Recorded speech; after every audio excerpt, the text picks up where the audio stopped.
penafsirannya macam-macam, ada kodok, kodar dan lain sebagainya lah. Tapi ya semuanya tidak akan bisa menjawab tentang itu. Sebenarnya yang menulis takdir itu kan kita yang cahaya tadi. Kenapa sudah tertulis jauh sebelum alam raya terbentuk?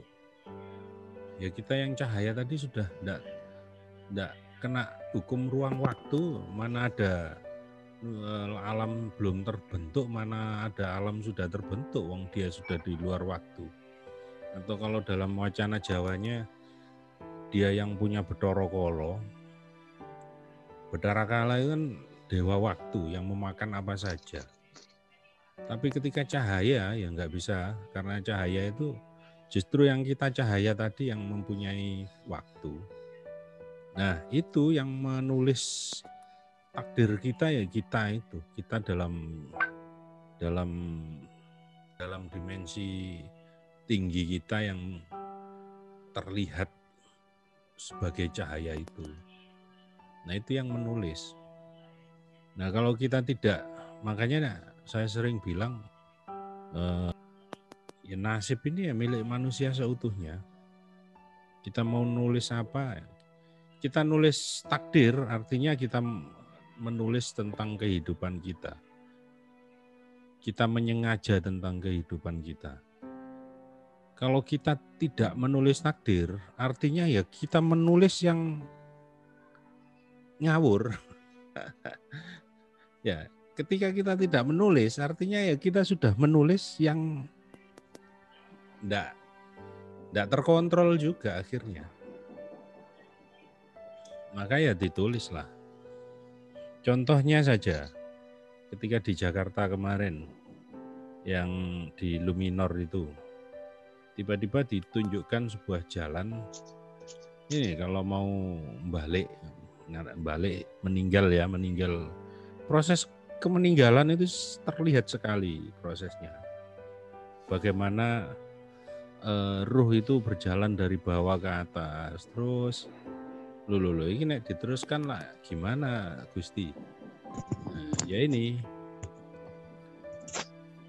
jalan kematian yang disengaja itu ini, seperti yang Sesi Tijenar lakukan. Doa apa ini bukan bunuh diri. Lah kalau kemauanmu ya kemauane Gusti ya dijenengi bunuh diri. Hal seperti itu kan kalau dipandang dari segi material ya akan rancu. Tapi ya memang begitu ternyata permainannya. Terus mau gimana lagi? Nah, itu tentang waktu kematian. Terus kita pun bisa menyengaja nanti kematian kalau kita mau tinumbal lahir atau mau reinkarnasi. Kita mau reinkarnasi kemana, di mana, kepada bapak siapa, di negara mana, itu bisa kita program kok. Kalau kepingin hidup di Eropa ya diprogram menjadi anak-anak Bill Gates itu, biar enggak tanggung-tanggung. Itu bisa, sangat bisa. Dan ternyata alur jalannya itu ada, terbuka. Dan itu bisa kalau kita tanyakan dalam iya apa carane Gusti, nanti akan dijelaskan. Seperti baru tadi malam itu ada pembabaran juga yang mengagetkan saya. Untuk kalau saya biasa berkelakar, Gusti itu sangat demokratis ya. Dari semua itu dari Gusti, oleh Gusti, untuk Gusti. Nah, ketika benar-benar ditunjukkan ini loh kembali semuanya ke Gusti melalui nafas itu, langsung tertunduklah kita. Oh gini ya, semuanya itu Gusti kabeh pokoknya, tidak ada lain-lain itu pancaran, refleksi-refleksi, turunan-turunan, bukan keturunan ya, turunan. Ini campur ini jadi ini, kena zat ini, kena pengaruh ini jadi begini, yes. gitu tok isinya perputarannya itu. Pak Rudi, Rahayu. Rahayu Mas dari Kalasan. Rahayu.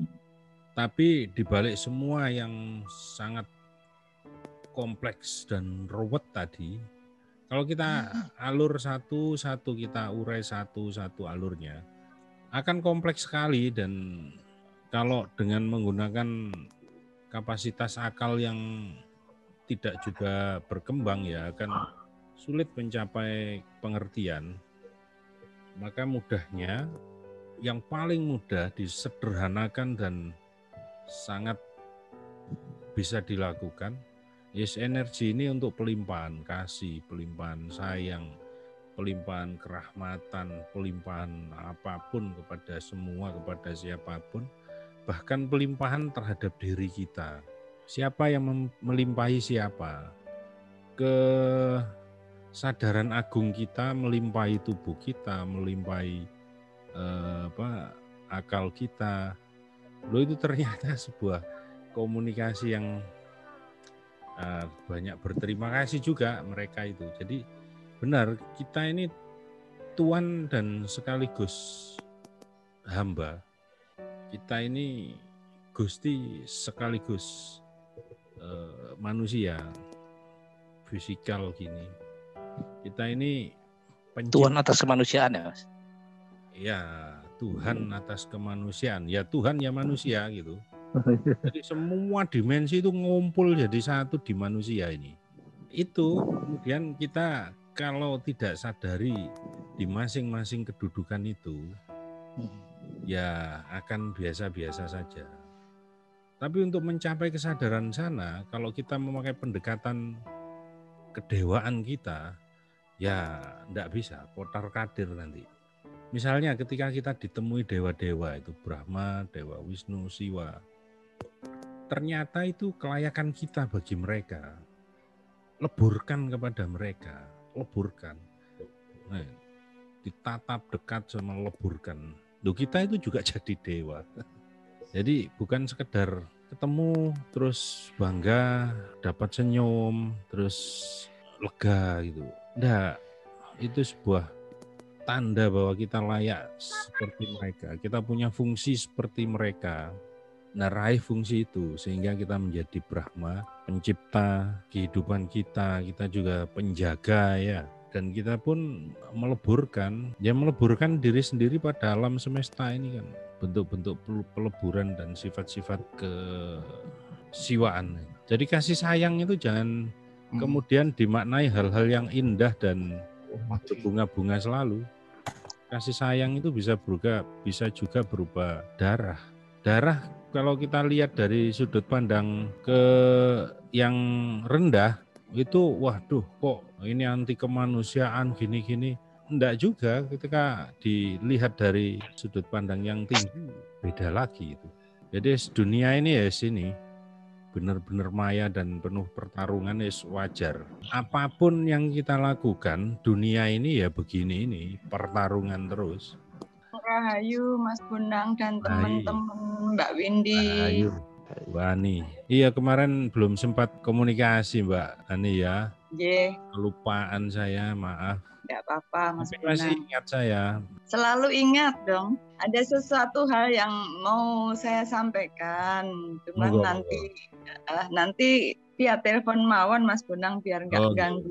Seperti itu. Monggo digali lagi. Ya saya itu punya sifat kalau enggak dipancing, saya juga harus memancing diri. Sering kali kalau terpancing itu tahu-tahu dapat wahyu, dapat pemberitahuan, begini gitu. Kalau di zona nyaman akhirnya enak, kayak enggak ada apa-apa itu.